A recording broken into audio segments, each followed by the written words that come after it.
Hey everybody, welcome to BrickVault. Today is another LEGO Top 10 MOCs of the Week episode where we show you the coolest things we saw people build in throughout the week. As always, check out the links in the description below for the Flickr accounts of the people that are featured in the video. And the latest custom build at our web store is the Batman Forever Batmobile built by Lukaz. As always, fan MOC creations are shown at the end of the episode, and if you want your build to be shown off, once again in the description below there is an email for where you should send the pictures for next Sunday's Top 10 MOCs video. All right, let's jump right into the very first one, simply titled Pandas by Soccer Snidery. We have a fun little build that, well, shows a couple of pandas hanging out in a bamboo forest. I can always appreciate a very fun looking build that looks quite skillful and is built from really accessible parts. Often really cool builds will have one or two or maybe several very rare pieces that are really hard to get your hands on. Looks like a ton of these pieces could come straight from a pick-a-brick wall, and everything else is just incredibly common and the build looks excellent. So let's move on to the next one. This is The Emperor Arrives by Sergio Jansen. And I don't know if I saw a ton of building techniques per se that I particularly liked, but I mean, just look at the massive scale of this MOC. I think it is probably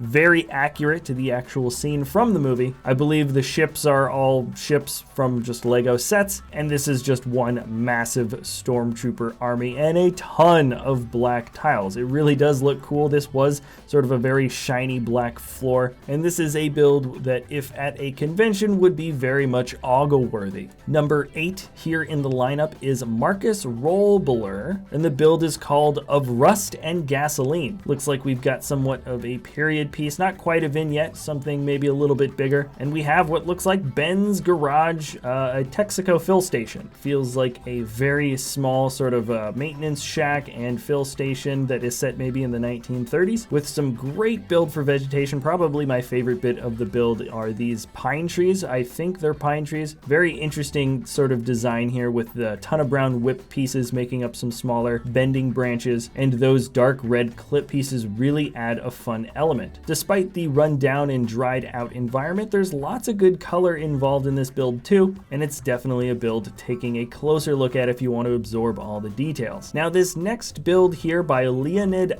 is probably one of my favorite brick built figures of the entire year so far, and it's probably on my top 10 list of all time for favorite brick built figure ever. This is the Spider Plague Mech Z. Despite this thing being called a mech, it doesn't really give off that feeling. It's so organic. The build for the face and the multiple eyes just looks so fluid and smooth, and this builder did a great job combining Bionicle, some Technic, and system brick pieces all together to make what feels like a very complete look. There's a really distinct sort of style. It almost feels like this is a character that came from a cartoon show, just in the sense that the shapes feel so fluid and rounded over in a way that almost looks like the parts were intentionally made to make this particular creature or mech. Seriously though, one of the best figure builds of the entire year, or maybe of all time. I really like this one. And here we get what looks kind of like a micro build. At least the planes are built at a micro / distinguishable size, and then we get some great battleships to go along with it. The title is First Lego Task Force. I think some things to appreciate are maybe the lifeboats that are made from those single minifigure lifeguard pontoons. They fit just right on top of this small destroyer, and I don't know what it is exactly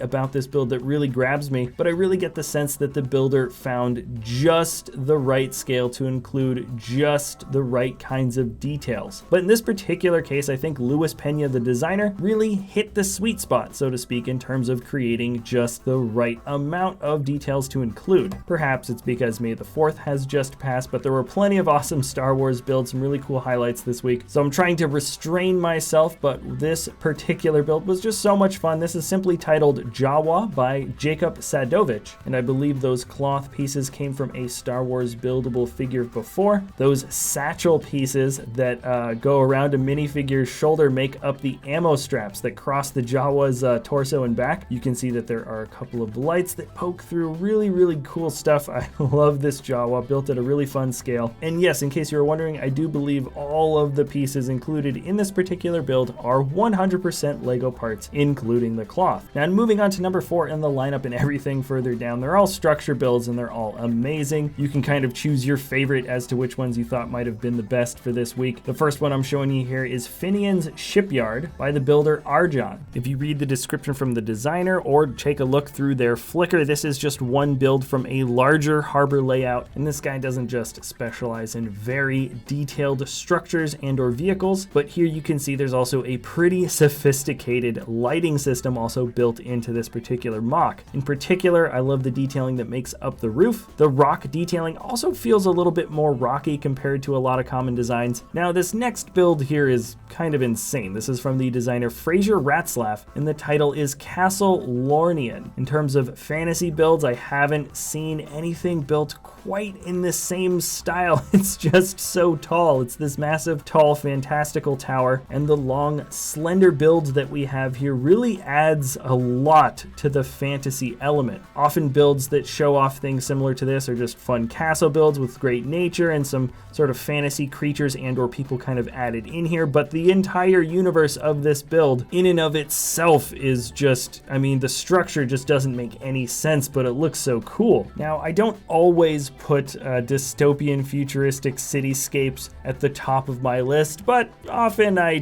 do, and this one in particular feels a little bit different, a little bit more fun compared to what is commonly known as cyberpunk. This is called Dredge Alvin, and it's designed by the very talented builder Anthony Wilson. And here we've got what could be, I wouldn't even say dystopian, it just feels like a fun, weird, kind of fantasy-esque sci-fi land that's very well contained and just shows a lot of fun, weird, interesting scenes. Instead of sort of a sludgy kind of waterscape on the edge, we have just this weird grid form and this purple growth that's kind of hanging on to the edge of the city. I don't know what that could possibly mean. And then there's just a bit more of a fun and colorful attitude when approaching the different characters or minifigs that populate this area. It's honestly hard to tell what's going on in a lot of these places, but there's some really fun design elements like the sort of face mask that's built into the side of that one building. A halved Death Star planet from one of those old sets makes up those kinds of pods at the top. And what's more is that there's a great atmosphere of interior scenes on the back end of this cityscape build, which brings a completely different dimension to the whole thing. And then number 1 on my list is called The New Century City Block 2 by Arrow O'Kennon. On a personal note, I feel like I put this as the top build for me just because we got so many awesome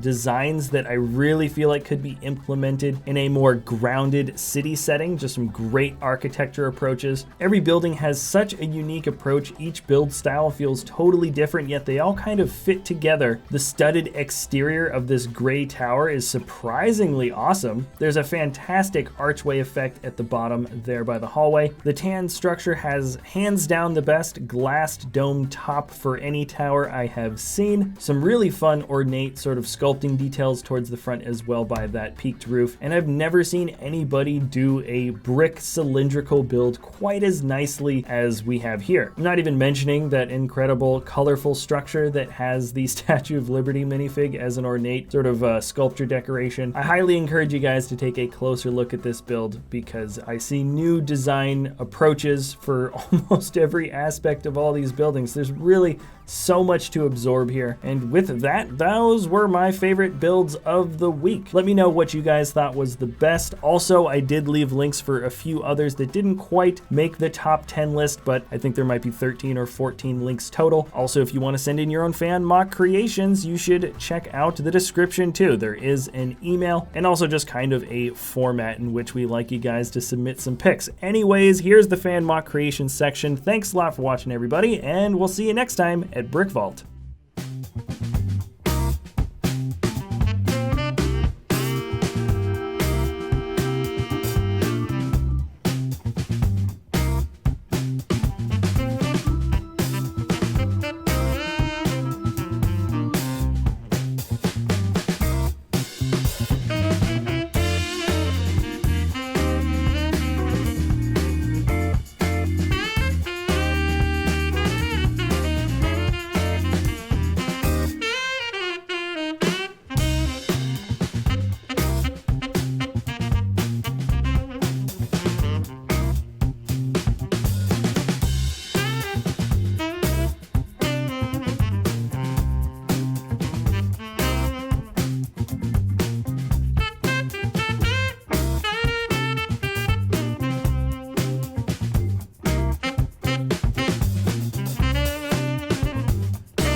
Oh, hey everybody, hope you enjoyed that video. I just wanted to pop in really quick and say that we do have a web store, brickvault.toys, that sell instructions for super high quality MOCs that are built by incredibly talented designers. So that is the first link in the description below.